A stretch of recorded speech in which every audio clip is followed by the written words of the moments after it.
So now let's speculate, because the end of the season, there's a new Whistledown paper released, and it is not Penelope. The author says, I am a new Whistledown. Who do we think it is? Do we each take our pick? Or do we say, because I think the obvious one, and I think the internet said this, is that Hyacinth is most likely, right?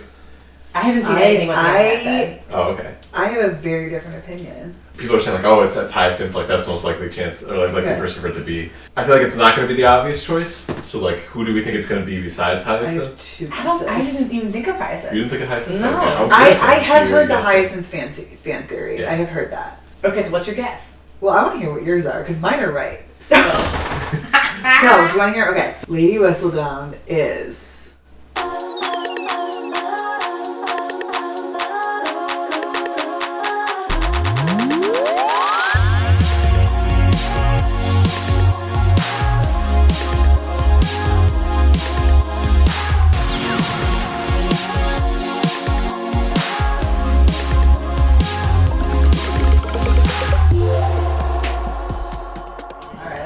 Cheers. Cheers. Hey guys, welcome back to another episode of Moms Off Script. I'm Meg. I'm Mere. And we are so excited tonight because we have Alan back. Right. Back. Hey, what's going on? Not much, We're going to talk about Bridgerton, so... Ooh, we're going to talk about Bridgerton again. The actual season that we've now all officially watched, so we can talk about it. Yes. Part 1 and Part 2. Spoilers alert, if you have not watched, we're going to talk about it for real. All of it. All the nitty-gritty details. There's some good nitty-gritty details. The dirty, scandalous details. Mm-hmm. So what's going on? Mere, how was your day? My day was great. It was dominated by the ACOTAR news that came out today. What? Did you not hear the ACOTAR? I did not. Alan, there is a new book coming on October 27th. But wait. And that's ACOTAR 6. ACOTAR 7 is coming on January 12th. We are getting ACOTAR 6 in October and ACOTAR 7 in January. She's been busy. Isn't that insane? That's Isn't that wild. crazy? I know. Did she hint at this at all? Did people know this was coming? No, everyone is shocked. Wow. And That's quite the drop. Yes, and she explained that she's thinking about, she didn't say whose POV it is, so we can speculate, but she's thinking about this arc of the story as 4 parts, and the October release is like part 1, the January release is parts 2 and 3, and then there will be a part 4. Oh, wow, okay. Isn't that crazy? Is it, so I know that the 5th book was one of the sisters, right? Nesta, yeah. Yes. So is it a continuation of kind of where that one left off? Did we know anything about that? I think Or is from it a supposed to be- timeline perspective, it is a continuation, but it is not necessarily her point of view again. It's probably somebody else based on what she said. But I wasn't sure if it was like a time jump or anything like that. Or... I don't know, Okay. but I would assume it is a linear progression of the story. That's awesome. That was the exciting news of the day. Could not function after that for a while, and I think I might need to do a reread now before October. That's a lot to reread. Have you reread it? Yes, I've read it twice, so this would be my second reread, Okay. my third experience of the books. Would you reread it? I'm going to be honest, I actually haven't read the 5th book yet. I've only read 1 through 4, Alright, so so maybe you just gotta read the 5th I'll just read the 5th book, that way I finish that up before the new books come out. There you go. Did you not, if I remember this correctly, did you not read the 5th book because you knew there was going to be more and you didn't want to like end and then have to wait for the next book?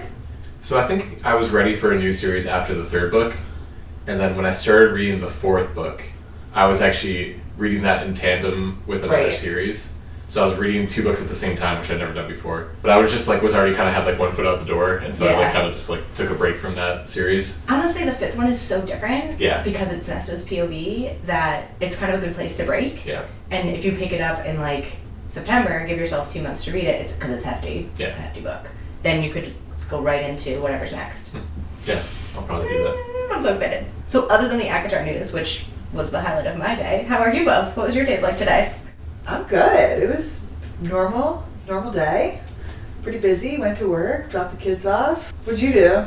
Just work. Today's my early Friday, so I get tomorrow off, which is cool. So When do you get tomorrow off? I work a 9/80 schedule, so I do 9-hour days, and then every other Friday I get off. So. That's pretty nice. Yeah, tomorrow's What are my you off going to do Friday. tomorrow? Probably get my hair cut, because I got the... Oh, right. Yeah, I'm going to Disney World next week. Oh, yes. Yeah, not actually Disney World, but I'm presenting at a symposium near Disney World. Yeah, they have that convention center right there, right? Yeah. So you gotta look fresh. Yeah, so I'm freshen up for that, because we have our own presentation for work. So Meg, what are you doing tomorrow? I have to get a long run-in tomorrow or Saturday. I have my half marathon coming up in a few weeks. Yeah. So I need to make sure I get those runs in, and I have to get them in before you leave for your business trip. Yeah. What's a long run for you right now? Well, so I'm technically in my taper of my block, so I probably need to get in like 7 or 8 miles over the next day. So Split up or continuously? ideally continuously. Yeah. So we'll see how that goes. It's the New York half, right? I am running the New York City half That's marathon. the one that's exciting. coming up. That is that's the one that's coming up. So I will start in Prospect Park, run over the Brooklyn Bridge through Times Square, and finish in Central Park. What's the one that got canceled because of the weather when you... Oh, that was the That was Manhattan Manhattan, 10K. Yes, that was the Different than the Manhattan New York 10K. half. Correct. Okay. Yeah, that was only 6.2. I say only, like, it's just a It's casual longer than I've ever run in my 6.2. life. I'll get you running soon.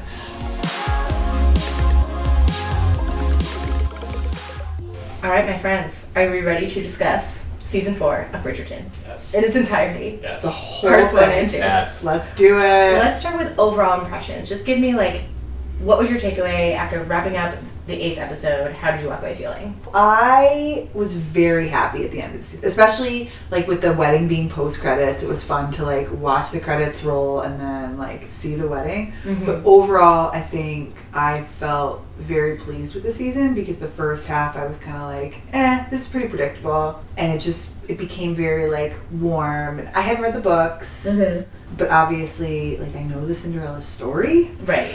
I also watch a lot of Shonda Rhimes. Yes. So I don't know if it felt predictable for me because I have watched so much Shondaland that there's like a pattern, and it became a very Shonda Rhimes television show for me. Okay. Or if it was predictable because it's a Cinderella story. But overall, I felt like the way they tied it all together and they brought it together was really warm and fun. And I think Urine and Luke do such a good job with the characters. Their chemistry was so good that it made the show really fun at the end. I was pleasantly surprised by it. I thought that it was better than I thought it was going to be, but I had pretty low expectations to begin with. Yeah. I think we both said in the last episode when we did about Bridgerton that Bridgerton was kind of low on the list for Yeah, both of us. So I it think we was. both had pretty low bars. Yeah. So I wasn't like super amazed by it. The first few seasons I felt like tons of tension growing between the two characters, and there was like a high intensity to the story that I thought really drew me into it.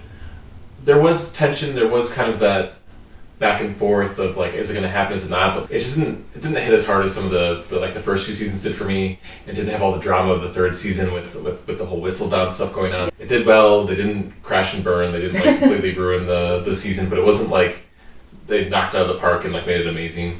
I will say that I thought, what's her name? Urine. I thought she was amazing as Sophie. Yes. I thought her performance was by far like, I mean, it was the best of the season to me. It might have even been one of the best of the series so far for me. I thought she just nailed the role so well, and I loved her as Sophie. I thought she did amazing. One of the other things I felt was the story, not only was it predictable, but he was just such an idiot the whole time. There wasn't a moment where he was just not thinking clearly, and he was just, how did he not know that it was her? Yes.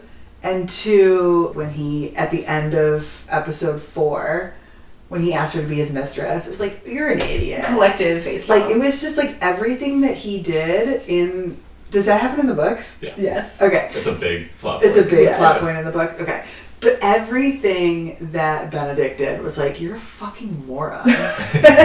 Like, you are just, what is happening right now? And that's why I think by the end, it felt so warm, because he finally came to and like wasn't an idiot. Because I do think he is one of the more relatable siblings. He's not put together and proper. He has to like find himself, and I think we all go through that like phase of like finding ourselves and like discovery.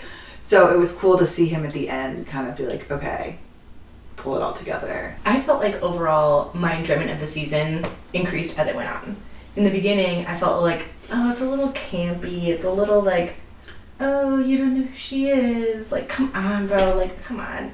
But the second half, especially like the episodes 4 through 8, I felt like it really ramped up the drama, not just in Benedict's story, but in a lot of the other stories that we're going to talk about. And I think that collective tension as a whole made me enjoy it much, much more. I think it went from being kind of like, oh, we're just kind of frolicking at the cottage and we're flirting, to like, there's real stakes here. Like, I actually love you and I want to be with you, and I can't.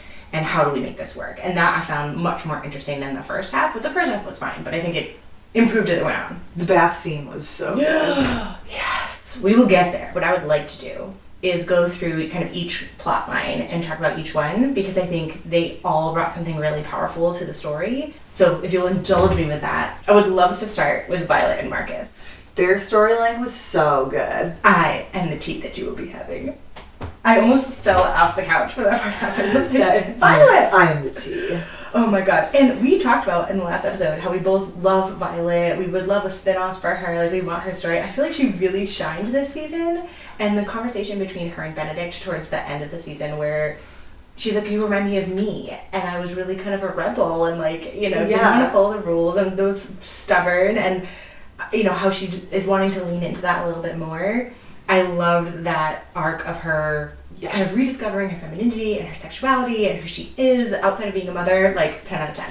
Yeah, I think too that, like, line that she had with Benedict at the end is where, like, that relatability gets brought back, where now not only is Benedict relatable, but Violet, who has also been relatable the whole time, like, is tying that piece together. I also loved the tea line because I feel like it was so significant to every generation watching. Yes. Because it took, like, I am the tea, right? So it took this Gen X slang word, it took this British word that just means tea, it took the meaning of tea that has so many different meanings amongst different generations and, like, pulled it all into the same sentence. Like, it literally meant every form of the word tea down to, like, the tea that's in your cup right now to every slang word that it has used. Like, and that was just, like, such a clever line.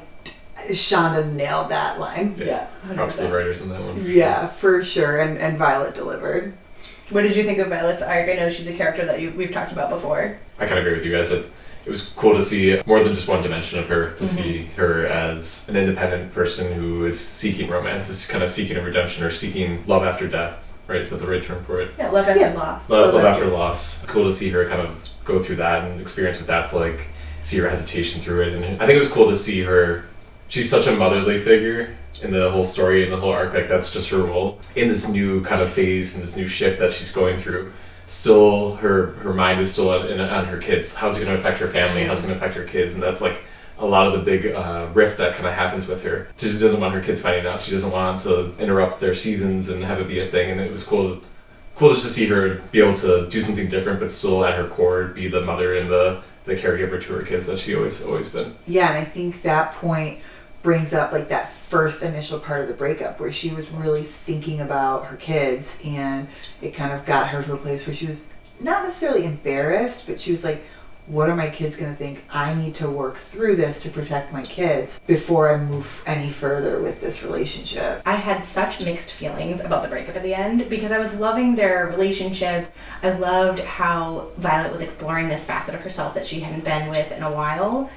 And I loved that it was maybe going to evolve into something more formalized that she didn't need to hide anymore. And I loved that Violet was saying, you know, I wanted to rediscover myself and who I am and who I was, you know, back in the day, and, like, get back into that a little bit. And I'm not sure I'm ready to settle in with you. That might preclude me from being able to do that exploration. But at the same time, I don't necessarily love the thought of, like, this person, you can't be with a person and enjoy yourself.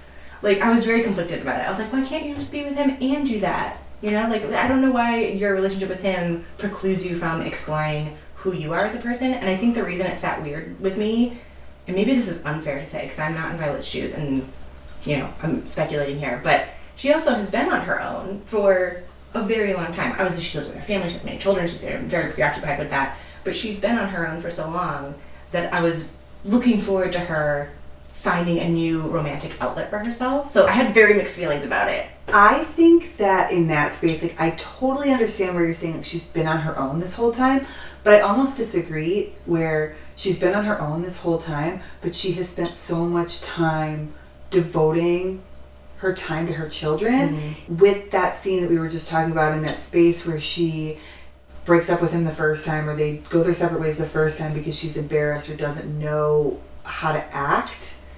She's now giving herself permission to explore that piece of her, And she shouldn't necessarily settle down with the first person that she decides to be with after her husband. Mm-hmm. After being alone for all this time, I think within loneliness, you explore so many different facets of everyone else's life that you have to give yourself permission to explore your own life. And I don't think that we've seen her do that yet. So I'm excited to see where she goes with it. I liked the breakup. I thought it was really...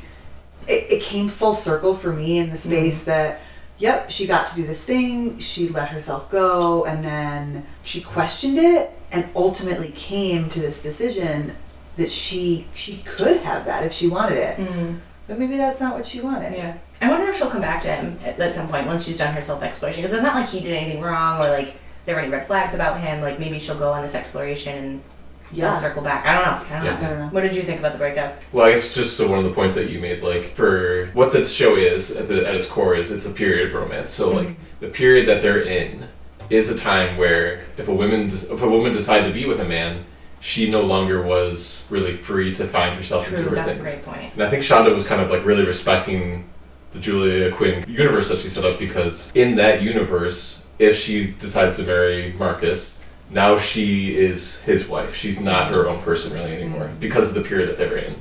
It makes total sense for our time and what we're on now. Like that's how we would visualize it. But to respect the period that it's set in, it's very much like the women become the wife of the husband, and that's their role, and that's what they do. And it kind of made a lot of sense that she would be afraid of that in that kind of setting. So You've convinced me. I feel much more comfortable with it now. That was the argument that I needed. Was like it's not like present day where you can be with someone and it's like a relationship today. It's like no, you're literally owned by your husband. Yeah, exactly. You marry them. Like you cannot be your own person and be married. How do you feel about the Francesca arc? Because I have feelings about this and I really want to know what you think about it. Oh my god. On the whole, I was completely taken by the whole story. I thought her acting was incredible. I loved the portrayal of someone who in grief turns to structure and needs to do something, and like I can't process, like I need to just like worry about the biscuits. Like I just thought that was so true to who she was and her upbringing. I was like, that made so much sense to me for how her character would behave. And then the final breakdown between her and her mother, when she finally cracks and says, "You have 8 of him, and I have nothing." Like, I'm going to cry thinking about it right now. I almost started crying the second you said it. Sobbed. I had tears pouring down my face watching that scene. And the funeral where she's just standing there taking it, and then they're like, "Do you want another moment with him?" She's like, "No, I have to go. I have things to do." And my heart was just breaking for her. One of the best scenes I've seen in a very long time between her and her mother there. What did you think? I was very surprised. I wasn't expecting her to be really in this at all. I thought they were going to set up Eloise or like maybe another show, but they're really setting up Francesca a lot. Yeah. I thought it was amazing. I thought Francesca did an amazing job. I thought the scenes with her were very, very powerful, very strong. I love her character, and I love Lord Kilmartin too, because they are like that kind of quiet and reserved type. Yeah. And so like you kind of don't really know what they're thinking and what they're feeling, and like they're trying to kind of keep it in and not really show, and then when they do break, it's very powerful. Yes. I love that about them. One thing I loved about the books was that she didn't she miscarried in the books. Yes. And I thought that it was interesting that they left that out. Did they though? Because she thought she was pregnant, and I wasn't sure if it was she was pregnant and she miscarried, or she just never was and she was wrong. I think that with that, because you mentioned that to me after that she miscarried in the book. I think it was left up to the audience interpretation of what happened. So I think if you read the books, you might either know that she had a miscarriage or you might be disappointed. And I think if you didn't read the books, it's up to you to decide, did she have a hysterical pregnancy or did she have a miscarriage? Or was she lying? So there's like one of 3 options for the viewer who didn't read the books. Right. We also have to talk about the pinnacle. Oh my gosh, I saw a TikTok or a tweet or something that was like, we all know Sophie knows about the pinnacle. That arc was so funny to me, and her conversation with Penelope where she's like admitting that she doesn't know what it is and doesn't think she's ever had one, and Penelope's like, what? Like the horror on her face as she's realizing that she doesn't know what it is. No spoilers, but like Francesca's arc, I think, is going to be that much more satisfying, knowing that like she wasn't in a super fulfilled sexual relationship, like knowing where it goes. ooh, girl, she gonna get it. Yeah, her season's gonna be spicy. That is so funny. Yeah. That whole the pinnacle thing was just, it cracked me up. And her talking to her mother about it. Yes. Oh my god, that was so funny. Yeah, so everything about Francesca's storyline, from the humor in the early part with the pinnacle and her relationship with John, and how they were trying to figure that out. I think she was trying to be honest with him, and he was calling her out a little bit to be like, you don't have to pretend. Like, yeah, they were trying to figure it out. And they had that last moment. They were at one of the parties where they kind of stepped out and they were looking up at the moon together. And obviously, having read the books, I know what's coming. I can tell they're setting up his death. And I just felt like this is kind of their last moment together, like this. And then to have her lose him and everything that came with that. We also have to talk about Michaela, right? Because she is John's cousin. She comes into the picture. There's some initial tension between her and Francesca. We don't really know why or what that's about, but they come to be extremely close. And then she disappears at the end of the season.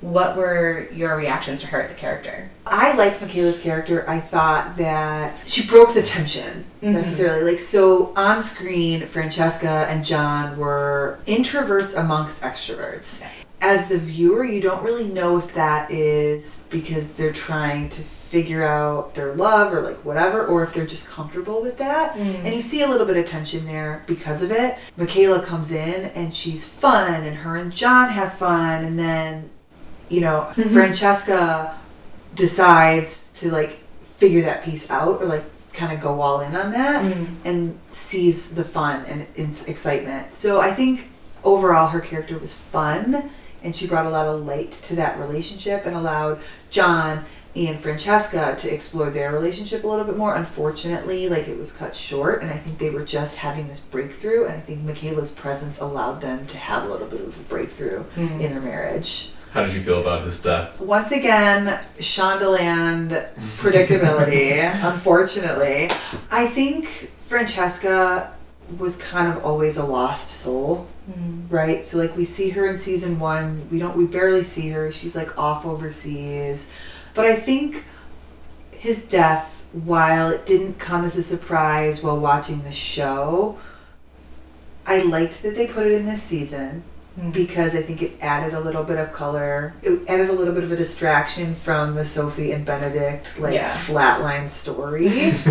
It ultimately sets Francesca up for this life of like learning about herself, where I think, like I mentioned before, her and John were very into each other and very happy, but I don't know that she had explored more of herself. And I think that his death is going to ultimately bring these silver linings for her and allow her to explore who she is and figure that all out. Yeah.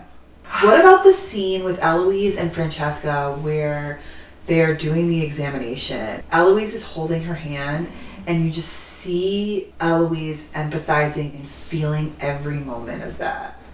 Eloise's journey this season has been really interesting. And I don't know which season they're doing next. Do you know which season they're doing next? No, they have not. We don't know. So it's Eloise or Francesca. It feels like Francesca is the natural place they're going, and Eloise needs a little bit more setup, but I can see the seeds of where they're going with her. And I love how they're taking this person who's like, oh, well, I'm a spinster, and marriage is stupid, and helping her go on a journey of realization of maybe it's not just like, I'm too cool for this. Maybe there are some benefits to a loving, happy partnership. And her experience watching Francesca lose John, watching Hyacinth and her excitement for her debut and what that looks like, and then helping her through Hyacinth's feelings. We'll talk about Hyacinth in a second, but helping her through her feelings.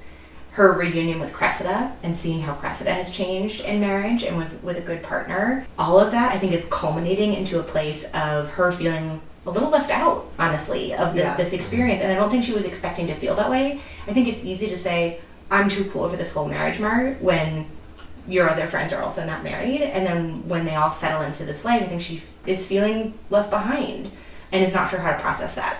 I don't think she's fully processed it yet. That's why I feel like she needs another season to like finish that arc, to arrive at a place where she maybe is open to that fully. But I love the seeds of where we're going. I agree with that too, that she needs another season to like figure that out, because now she's also lost Benedict. Yes. Benedict was like essentially her partner in crime. And I don't think she loses him, but he's her partner in crime. He's the other spinster, right? Like, he is just doing his own thing, isn't going to settle down, he doesn't have to settle down. I think over the next season, if they don't do Eloise's season next, we're going to get to see her watch Benedict be in love and get excited about, like, oh, maybe this is for me. I mean, I don't know. I haven't read the books. I don't know what is to come for her, but I think Benedict is going to play a big role in kind of her development there. I think the big thing with Eloise for me is that I feel like with her story to kind of kick off, it needs to have like a trigger, like a kind of a big thing happen that like sets her off to like realize that she wants to find somebody she loves. And so like they kind of already missed the boat with that, and with that in Penelope, right? Yeah. Like it's not like she lost, Penelope's married off and she lost her best friend, and that's like her trigger to be like, oh, I gotta find somebody and like kind of do something impulsive. So like I'm kind of curious like how they're going to try to set that up in a future season, or maybe they're going to go a different direction. Yeah. I wonder if like it's going to be like, Francesca's going to find somebody and she's going to lose Francesca, and that's going to be like her, like, I need to make an impulsive decision and do something about this and like kind of set off her story, or if it's going to be something else. But like I kind of feel like I'm missing that right now. Like I'm not sure where they're going to go with that and how they're going to set that up. So I'm curious to see like what's going to push Eloise over the edge to realize that she like wants to just kind of do something and find somebody. So I know you guys said this on the last episode about how Hyacinth and Gregory are getting older, and it might be interesting to see like how they play this out. And I have seen talks about Hyacinth and Gregory getting recast, or like what that's going to look like. But I'm wondering, do either one of you think that they would combine a season? Do you think that maybe they're setting up Eloise and Francesca to both have I don't think so. That both those stories are so good that if you try and pack them both in a season, I feel like they'll both suffer. I think they both deserve their moment, and I would be sad if they pulled them together. Yeah, I think so too. It might feel like Francesca's been kind of like having her story develop, but I feel like where she is now is like pretty early on in her story. 10% of where we are. Yeah, exactly. So like, there's so much more for like her to really, like, yes. to happen. Yeah, there's so like, much more for her. Yeah. Wow. Yeah, it doesn't feel that way, but like it actually does, which is cool. We've just started her story. Yeah. Wow. Yeah. Back to Eloise though, I think just from a business standpoint, Claudia Jessie is so good. I love her. She is phenomenal. That from a business standpoint, keeping her like fresh and like they need her. Can we talk about the moment where Benedict is doing his like tour of the town, looking around for his silver lady, and he keeps throwing her at men to like come with that scene is and the so guy good. is like, kissing her hand, and she literally like gags as he's kissing her hand. I was like, girl, she is all of us. It was so funny. I just love her.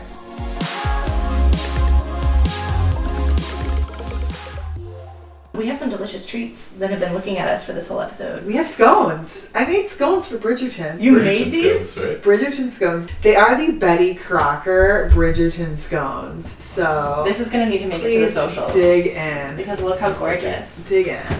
Oh, these are delightful. They're boxed scones, so I didn't like fold in all the butter and do all the fancy things, but These are lovely. So let's talk about Mrs. Mondrich, the Mondrich family, but particularly Mrs. Mondrich. is it Mrs. or Lady?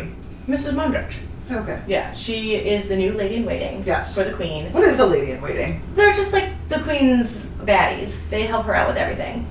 Like, do they wait to speak? Is that Or are they waiting to be what? a lady? What are they waiting not for? I don't know. I don't know what the term We'll lady in figure that waiting out. comes from. Are they going to be the queen one day? No, they're like on She's call for waiting. the queen. I think it's like whatever the queen needs, they're waiting at her beck and call. That's how I'm interpreting it. I could be completely wrong. Mrs. Mondrich is brought into the queen's inner circle by Lady Danbury because Lady Danbury is trying to move on with her life, essentially go on another adventure. Yeah. And she recognizes that her place with the queen is important and she needs to bring someone new into the fold. And she identifies Mrs. Mondrich as kind of that person she thinks can fill her shoes essentially for the queen. And she struggles with that role and what to tell the queen, what she knows, what to facilitate, when to push, when not to push.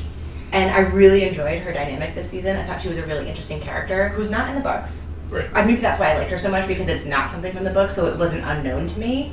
What did you think about her? I mean, I love Lady Danbury, so I'm like a little sad at the thought of losing her to like go on her expedition and stuff. I'm sure she'll come back at some point, but I'm not sure if they're writing her off because of the character or the actor who plays Lady Danbury, or if it's just part of the arc that they want to go on.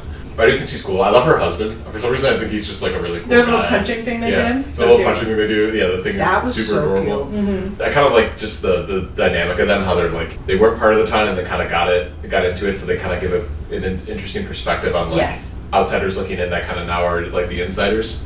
What did you make of her standing up to the queen at the end there when she kind of made her monologue to her about why she should be giving Sophie and Benedict a chance. I felt like she didn't have anything to lose in that moment. I feel like Lady Danbury gave her this opportunity, but to Alan's point, like, they weren't part of the ton. Like, they kind of made their way in, and I thought it was a really beautiful sentiment for like young women being able to be empowered to speak and say what they believe. And I think she was setting up another young woman for having the life that she deserved. So I think it just came back to like womanhood and allowing women to feel powerful and empowered in their place, whether it's their place to speak or not. That's what I loved about it, is she had the audacity, in a good way, to be like, this is the right thing to do, and I will speak truth to power and tell this queen, who can be difficult, what she needs to hear in this moment. And I thought that was really cool. Going back to Lady Danbury, bringing Mrs. Montridge in as a lady in waiting because she wants to go off on this adventure. What's the dynamic there? How do we feel about the queen and Lady Danbury? I said in our last episode that I wanted more female relationships where there wasn't so much like tension between them. Like I didn't love how Penelope and Eloise's story had been adapted, that they were mad at each other. Like that's not how it was in the books. And this is exactly what I wanted, right? This dynamic of two women who love each other deeply, who care for each other and want the best for each other. But there's also this power dynamic in play, and what does that look like? And Lady Danbury wants to live her life, and the queen wants her to live her life too, but this is her best friend, and how does she let her go? And when is she talking to her as a friend versus when is she talking to her as her queen? I loved the dynamic between the two of them, and the moment at the end where she doesn't even really say it, but she lets her go, and the emotion in that. I was already a hot mess by that point, so I'm again, tears streaming down my face. I thought it was excellent. Yeah, I mean, I felt the same way at that scene at the end, and I loved like the push-pull of the relationship, and they love each other, and that's kind of what it came down to. Part of like what I really like about the whole queen story is how they're really showing like her vulnerability and kind of showing how there's like a soft side to her where she's already kind of feeling that, you know, her husband's close to being gone and she's losing him, and now she's losing her best friend, and like she's trying to use like her authority to like keep her to stay. And I thought those parts were always like so funny where she's like, I'm your queen, I command you to stay, like you can't leave, type of thing. Yeah. And you can really feel like the pain and when she's saying that stuff where like she's like, I don't want to say this, but like I don't know what else to do. I can't lose you, I can't lose my husband and lose my best friend at the exact same time. And I thought that was just a really interesting side of the queen that they're kind of showing, because she is supposed to be this, you know, all authoritative, like perfect figure kind of thing, but they're really showing that she has flaws and that she is struggling, and I thought that was a cool dynamic that they showed with her. Yeah, you brought this up earlier, like not really knowing where they're going to go with Lady Danbury and the queen based on like Mrs. Montridge being brought in. Do you want to hear have you heard the fan theory? No. That the queen is out and Lady Danbury is going to come, like the queen's going to die. Lady Danbury's part in the next season is huge. Huh. Where does this come from? I don't know. Fan I don't know how theories. people come up with these things. That would Well, feel like no, that is a very Shonda twist though. So, but you know where the fan theory comes from is if you've watched Queen Charlotte, which I have not. I have. I'm the only one of the three of us, I think, that has seen yeah. it. So I think the way the timelines match up between the shows, there's like something in Queen Charlotte that in 1918, which is when Sophie and Benedict's season happens, something happens to the queen, and the queen dies in 1818. All of the times that I just said 1918, I meant 1818. Okay. So in 1818, in Queen Charlotte's story, she dies. Okay. Well, no, because here's the part is like she's not in the books, right? So True.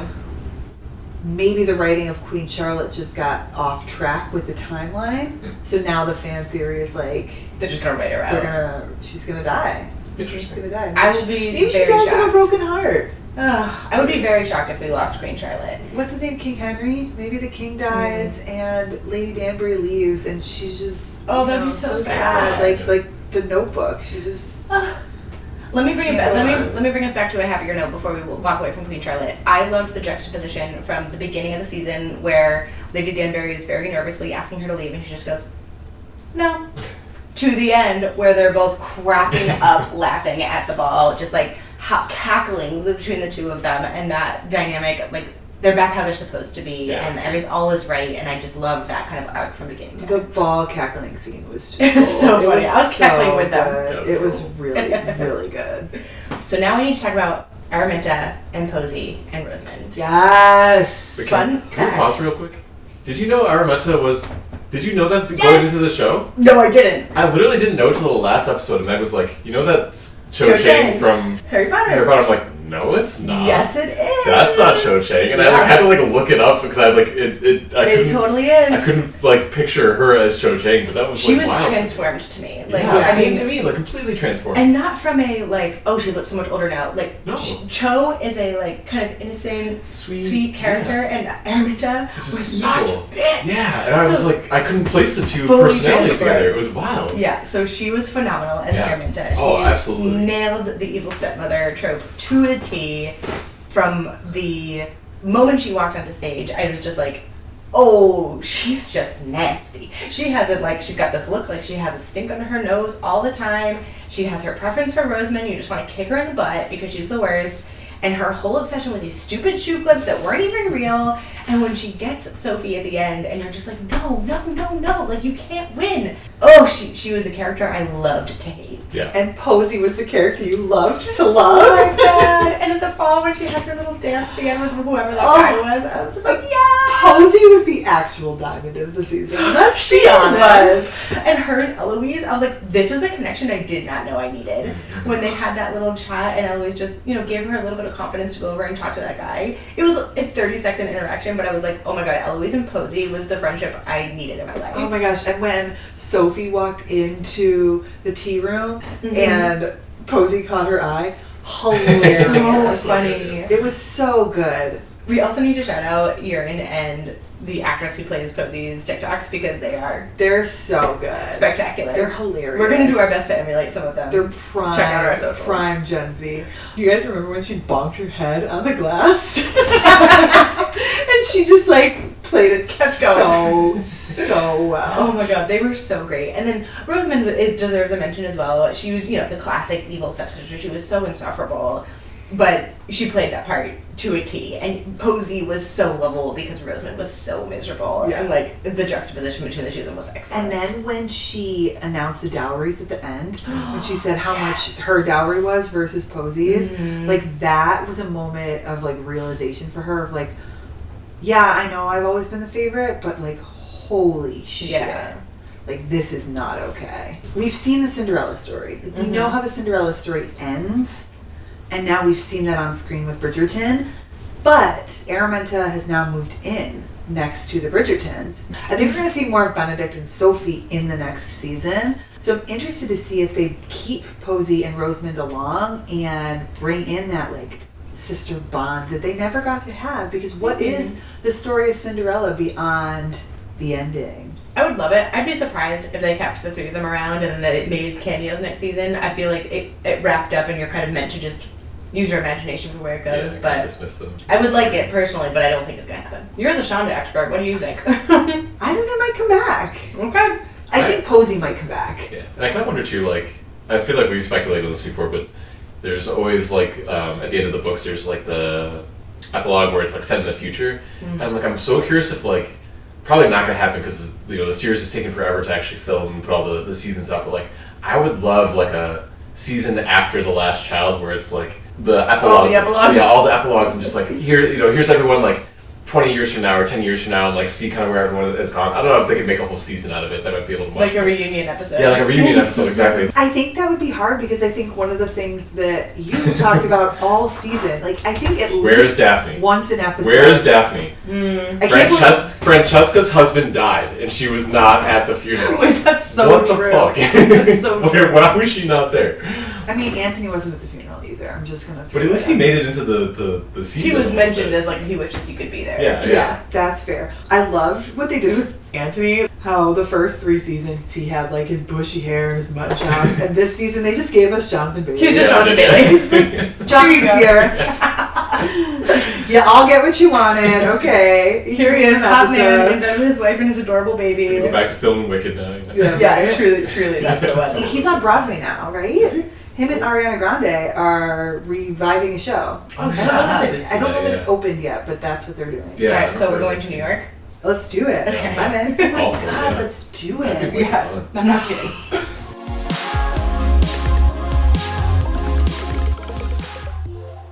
So let's come to the stars of the show. Sophie and Impressed with Ben. his outfits? That's We're her impressed. pink We're glossing house. over. I know we didn't really talk about Cressida, but I was happy to see her come back. I was surprised that was not in the book, so I was surprised to see her come back as Lady Penwood. But I did like her and Eloise's little reconciliation. Every time she came on screen, I couldn't help but think of the Hunger Games. Me too. Wait, did you figure that out? She was not in the Hunger Games, but she could have should been be. cast as Effie Trinket's like younger self in the next movie. Oh, is that like the girl who like Maybe to be ever in your Yeah, life. yes, okay, yeah. I see what you see now. Yeah. So yes, Cressida's outfits were the star of the show, but what I was actually referring to was Benedict and Sophie. What did we think about their chemistry, about their storyline, about their acting? First of all, the acting I felt was great. In the first half of the season, they weren't given a good enough storyline for the level of their acting. I completely agree. Right. I think that the second half, and even in the stairwell scene, I think the acting came through there, and that was like the first glimpse of what the two of them could do on camera, like together, and the chemistry and the acting that they could do. And then the second drop was phenomenal. I thought that the acting was great, the chemistry was great. They really pulled the story together. I love when we have these tropes, but they kind of take them in different directions. And where is it going to go? You know the underlying story. You know the happy ending, but how are we going to get there? They did a really good job, like kind of twisting it a little bit. I liked the, when she kind of snuck in and found her will and how Posey got her the information. I was pleased with it. I was definitely more excited about the second half than the first half. Agreed. With their storyline. I thought the acting was great. I thought the story was, I kind of said earlier, like, I thought it was just okay. One thing I did really like, and I kind of like this about the book too, was that, it starts off as a Cinderella story with the glove and everything, but like, about halfway into it, you kind of realize like it's really not about that anymore. So like the Lady in Silver that Benedict is chasing sort of becomes like something sort of in the background, and it's not really like, Cinderella's all about like, all right, is he going to find Cinderella and the Last Supper and finding the girl that fits it and stuff, and it becomes less about like finding this girl that fits the mold in his mind, and more just about like, I love this woman and society says I can't be with her, and I want to be with her, and how do I work through this turmoil and come to the realization that like, even if it's going to cost me, the love at the end of the day is worth it. And I like the departure in the season and in the book that they kind of took from the traditional story. Cinderella's story is very well known, really well done, but like, you have to put a spin on it, and you have to make it something more than just the story of they had this one moment together and sparks flew and everything was magical, to like, okay, this is real life, and like, that's not how it's going to work because that's a fairy tale. I like that a lot. I think when we talked about Eloise earlier about needing that that fire, Spark, that or moment, that trigger, that spark. That spark for Benedict was the Lady in Silver, and he didn't need to find her. That moment allowed him to find himself and say like, oh, this is something that I really want, and oh shoot, I met this other woman and she's incredible and I love her. Sophie never had to be the Lady in Silver. I mean, obviously at the end there was that little piece of the storyline that created a rift there, but whether that rift was there or not, if he had never discovered it, he discovered that he wanted to be in love with this woman, and he was. I completely agree with your thoughts about how the first half of the season, they weren't really stretched. It was kind of cute. They were flirting. I did love the scene where he came out of the river with his pants kind of like, on the side there. Got a nice little V action going of like, we also have to talk about the bathtub scene, right? Because in the second half of the season, wait, actually I'm getting ahead of myself, because the stairwell scene, I agree with you completely, phenomenal. Like, that was how the first part of the season ended, and I was like, where has that been the whole time? Like, that was what I need. Not from a sexuality standpoint, but from a chemistry standpoint. Like, here we freaking go. And then cut to black, and okay, what? Right, well, and like, Daphne's season, that chemistry was right there at the beginning. You see Antony and Kate, like, having that push-pull attention. Like, it was all up front in all of the other seasons. It took Colin and Penelope. It was pretty much right there for them to find. Yes. And it took a while. It took 4 episodes. Yes. But when we got there, we got there. Yeah. So that stairwell scene, when he put his fingers in his mouth, oh my god! And then... How did I forget about that? I don't know. I'm still thinking about that. And then we have the bathtub scene where she sneaks into his room. Right, she's a guest in Bridgerton house. She sneaks into his room. They have that whole moment together. Like, and she slips her hand behind her back. I'm done. I can't even. Right. So like all of that was steamy to 100, like to the nth degree, but also it felt like a little reprieve because everything around them was not working out. Right. Like Sophie's in trouble. Araminta's coming after her. Everyone says they shouldn't be together. Nothing is coming together properly. And she sneaks into his room, and for that one little night, they just have this little bubble of like, we're just gonna pretend everything is fine. Yeah. And I'm so glad they got that moment, right? Because it wasn't a season for them where they had that again and again and again. There weren't opportunities like that. There were so many obstacles in their way of just being together. Yeah. Having that one moment in the season where it was like, they just got to be together, and it was everything we ever wanted. Thank you.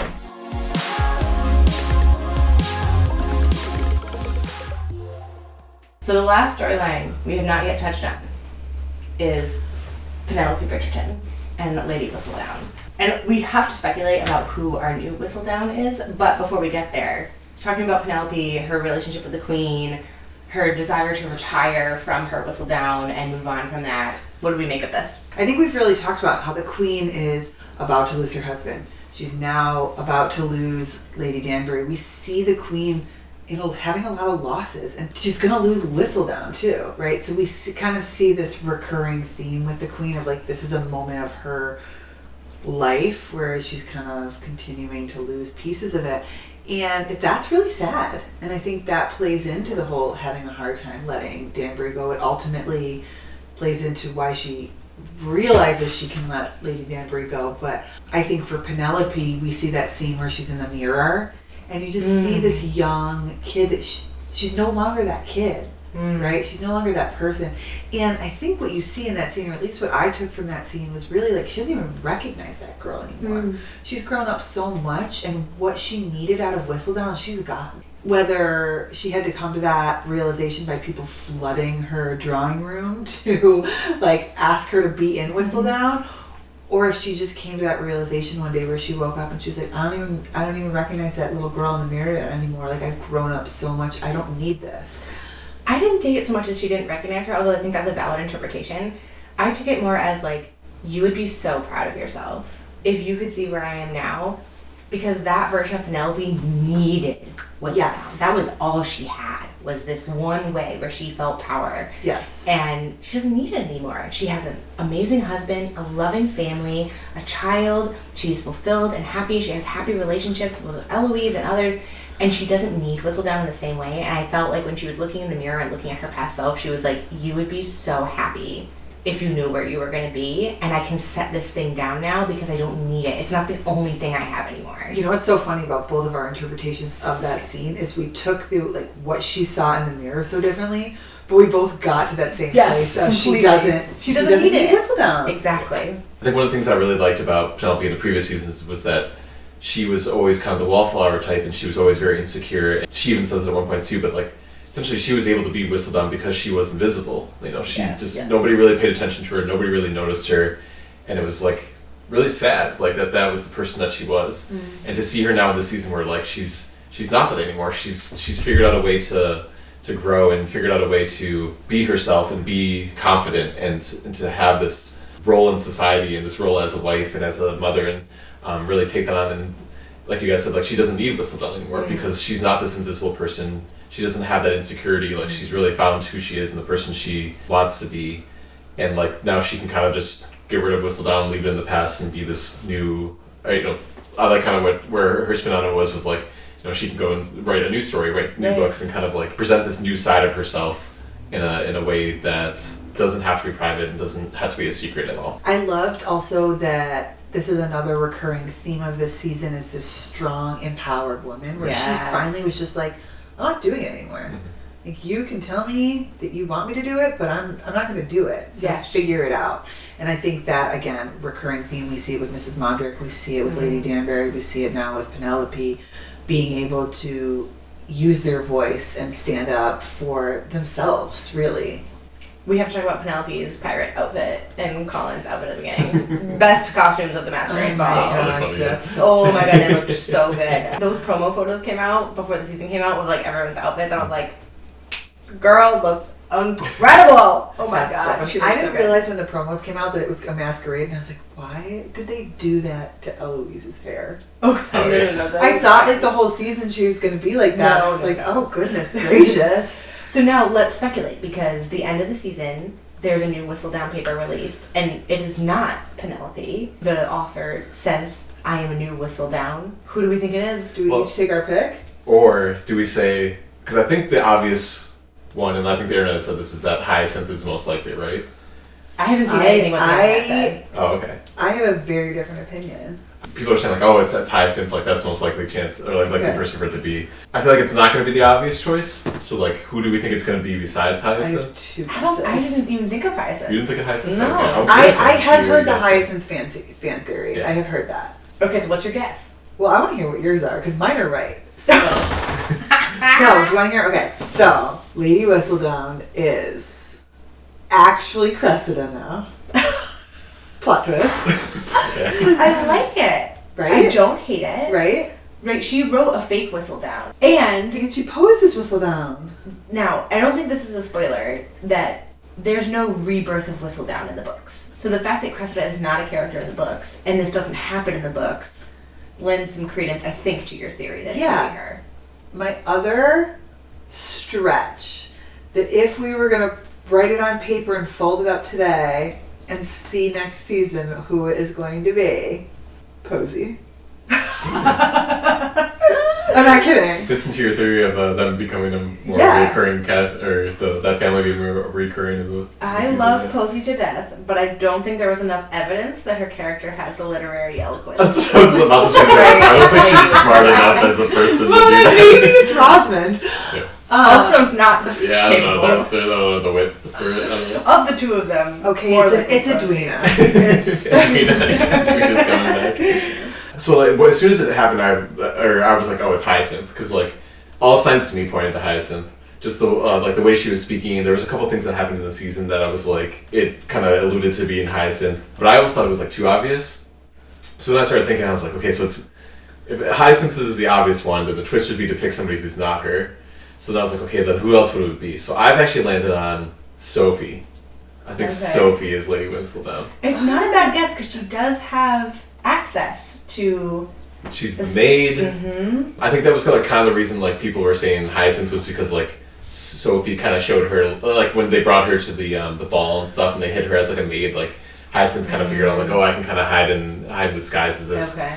So like Sophie would kind of make sense in that sense, because she has that like underground network of like maids and servants that she knows that she could get like the tea from and stuff. And then I also kind of feel like Sophie is this outcast or peripheral from the main ton, so like she kind of like has to make a name for herself a little bit. Mm-hmm. So like I could kind of see it being sort of like a thing to play into her character. But all right, you want my prediction? Yeah, I'm excited for this.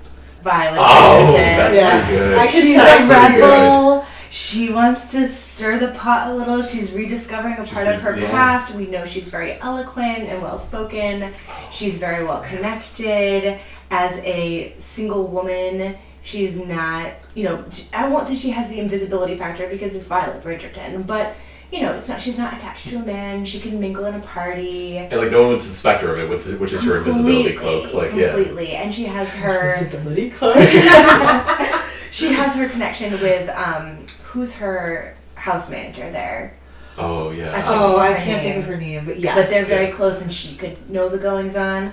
So I think my official guess, again, if I had to write it on paper and log it away in a time capsule, I'm going to guess Violet Bridgerton. That's a good one. I did not consider that one. That's good.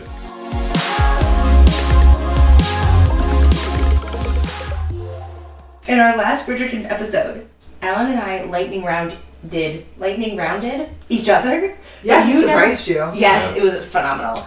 But you never got to do a Bridgerton lightning round. I have not done a Bridgerton lightning round. We're going to rectify that wrong that you have been done. Throw it at me. At this moment. Throw it at me. All right, here we go. Favorite plotline this season? John and Francesca. If you had to marry a Bridgerton boy, which one would it be? Benedict. Really? Favorite Bridgerton kid? Hyacinth. Favorite Bridgerton spouse? Oh, Sophie. What would your Pall Mall mallet color be? Purple. Which Taylor Swift song would be the crescendo of your love story? Long live. Favorite? Can I change No, you can't change it. That's what it is. I don't know that song. That's good. That's not. Favorite Cinderella adaptation? Oh, Ever After. And favorite Shondaland series? Grey's Anatomy. Oh, she did Grey's Anatomy? Mm-hmm. Yeah. I don't know. Yeah. Or Scandal's pretty good, but I Grey's love Anatomy. Scandal. Grey's We're Anatomy, currently right? watching Grey's Anatomy, So and good. that's probably why the predictability of Shonda's Feels world so feels good. so raw. Yeah. Because we're deep in it. We've been watching Grey's Anatomy for over a year. We're Well, I never Yeah. watched Grey's Anatomy. Yeah, I'm well- not a big medical drama the person. problem is once you start, you can't stop, and it's 22 seasons long. What is your favorite Cinderella adaptation? I literally know the one. I Just guess the original? like the original one. Really? We were talking about this, yeah. Like literally, I know Cinderella, and then this Bridgerton. Bridgerton, and then this Bridgerton one, like that we just Well, watched. obviously, you know the Hilary Duff one. I don't know Unbelievable. that. I don't know Ever After. I've never Chad heard of that. Murray, No. the real winner of the Cinderella adaptations, is the Brandy version. Okay, I'm not going to disagree with you in the fact that I believe. Like the singer? Brandy? Oh yeah, you've never seen it? Dude. I don't think that the Brandy version is an adaptation. The Brandy version It's tells just the Cinderella. Cinderella. It is No, that's fair. Cinderella. That's fair. It's not an adaptation of Cinderella story. It just is a It is, version of it it with is the different actors play and on actresses. film with. I will say, last week on the way home from dance class, my daughter gets a stamp at the end of class, and that week she got Cinderella's slipper. Yeah. And every week Teddy says, "What stamp did you get?" And she said, "Cinderella's shoe." And Teddy's like, "Why?" Because he didn't know the story. Buy her shoe. Yes. Yeah, it's like He such doesn't an know. He's obscure never thing. seen that movie, so he's like, "Why would you get a stamp for your That's shoe?" really funny. That doesn't make any sense. So we're driving home 20 minutes from the dance studio, and I'm like, "Do you want to hear the story of Cinderella?" And they were like, "Yes." I was like, "Great. You don't have to listen to Pokemon or Frozen or Encanto. I will tell you the story of Cinderella." So I really drew it out, and I gave them an audiobook of Cinderella from my own brain on the way home. Mhm. So that night, we have dinner, we watch TV. After dinner, they're allowed to watch 10-15 minutes of TV. AJ says, "I want to watch Cinderella." So I pull up Disney Plus, I type in Cinderella. My options are the original 1950s Cinderella, the 2015 adaptation of Cinderella, which I could not place in my brain. I was like, I have no idea who's in this movie, I can't picture it in my head. Or Brandy as Cinderella. And I was like, the answer is Brandy. The answer is Brandy. The answer is Brandy. So we put it on, and my brain exploded with nostalgia. I have not thought about this movie since I was probably 10 years old. I had no idea it was in my brain, and as soon as Whitney Houston came on the screen and goes, "Impossible," I was like, oh my God. to "Become a golden cabbage, impossible." My brain, like, I've been singing this soundtrack all week because I can't get over it, and it's So great. when did that come out? I have to. I want to have say look. 2001. Okay. Yeah, early Yeah. 2000s. Because I remember Cinderella being a play at my high school, and I remember hearing that song and being like, "This is not." It's Roger from- Hammerstein's version of Yeah. Cinderella, It's which so was like, is it the Broadway version? Mhm. Yeah, Roger Okay. Hammerstein does Cinderella on Broadway, Yeah. and Brandy Did a movie they did version. It adapts. It's okay, Brandy, some guy is the prince, I don't know who it is, and Whitney Houston. It's is a the very young notable. version. It's a notable Asian actor. Yeah, I mean, he's Yeah. great. Yes. I'd like to see that now though, because like I remember the play at my high school, but like it was a high school play, so it wasn't like crazy production good value. So like version I'd like of to it. see like a version of it, a version of it that's like not the. I was Disney. in the musical Were you? I'm sorry. Cinderella in high school. What were you? I was in the cast. The ensemble. I have it upstairs. Do you really? Yeah, if you ever want Like to. on movie? Yeah. Oh my god, that needs to see the light of day. No, it does not. Yes, not it for does. Yes, it you. My does. children Thank can you. watch it. Amazing. I think we need to do socials and wrap up. Okay. Yeah, you can find us on Mom.Script on TikTok and Instagram. Send us an email at mom.script@gmail.com. Talk to us about your love for Bridgerton, your favorite Cinderella adaptations, your Tell me that Whistledown you've- guesses. Tell me that you've seen Ever After. Yeah, Meg needs some solidarity on this one. We're not there. Yeah, who's your Whistledown prediction? Write it down, send it in. Maybe we'll do like a Whistledown who it is bracket on our socials when we Yeah. get closer to the next Yes, season. I love that. Let's say this. If you send in your guess, like if you name yourself in your email and what your guess is, and you're right, we'll shout you out on the podcast when it Yes. happens. Maybe we'll even bring you on as a guest. Ooh, maybe For we'll send season- you a sticker or some merch or Yeah, something. we'll send you some merch. All right. Well, thank you guys so much for tuning in to another episode of Moms Off Script. We will catch you next Thursday. Bye. Moms Off Script is created and developed by Megg Abelein and Meredith Finch. Set design and videography, Megg Abelein and Meredith Finch. Music, Matt Beebe. Photography, Michelle Montinieri. Graphic design, Alexia Dulieu. This episode is edited and produced by Meredith Finch.